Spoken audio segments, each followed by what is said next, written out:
पुराणों में वर्णित है कि एक बार माता पार्वती ने भगवान शिव से पूछा, आप अजर अमर हैं और मुझे हर जन्म के बाद नए स्वरूप में आकर फिर से वर्षों की कठोर तपस्या के बाद आपको प्राप्त करना होता है।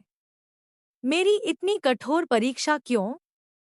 और आपके कंठ में पड़ी यह नरमुंड माला तथा आपके अमर होने का रहस्य क्या है?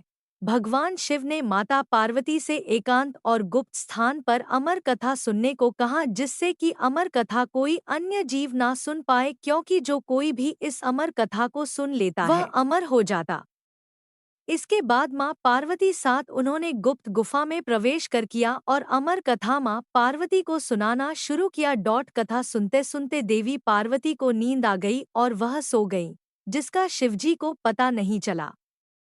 भगवान शिव अमर होने की कथा सुनाते रहे। उस समय दो सफेद कबूतर शिव जी से कथा सुन रहे थे और बीच बीच में गूंगों की आवाज निकाल रहे थे। भगवान शिव को लगा कि माता पार्वती कथा सुन रही हैं और बीच बीच में हुंकार भर रही हैं।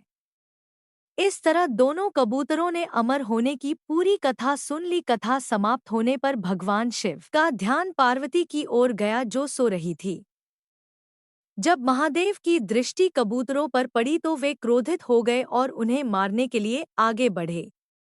इस पर कबूतरों ने भगवान शिव से कहा कि हे प्रभु, हमने आपसे अमर होने की कथा सुनी है, यदि आप हमें मार देंगे तो अमर होने की यह कथा झूठी हो जाएगी। इस पर भगवान शिव ने कबूतरों को जीवित छोड़ दिया और उन्हें आशीर्वाद दिया कि तुम सदैव इस स्थान पर शिव पार्वती के प्रतीक चिन्ह के रूप में निवास करोगे। अतः यह कबूतर का जोड़ा अजरअमर हो गया। ऐसा कहते हैं आज भी इन दोनों कबूतरों का दर्शन भक्तों को यहाँ प्राप्त होते हैं और इस तरह से यह गुफा अमर कथा की साक्षी हो गई और इसका नाम अमरनाथ गुफा के नाम से प्रसिद्ध हो गया।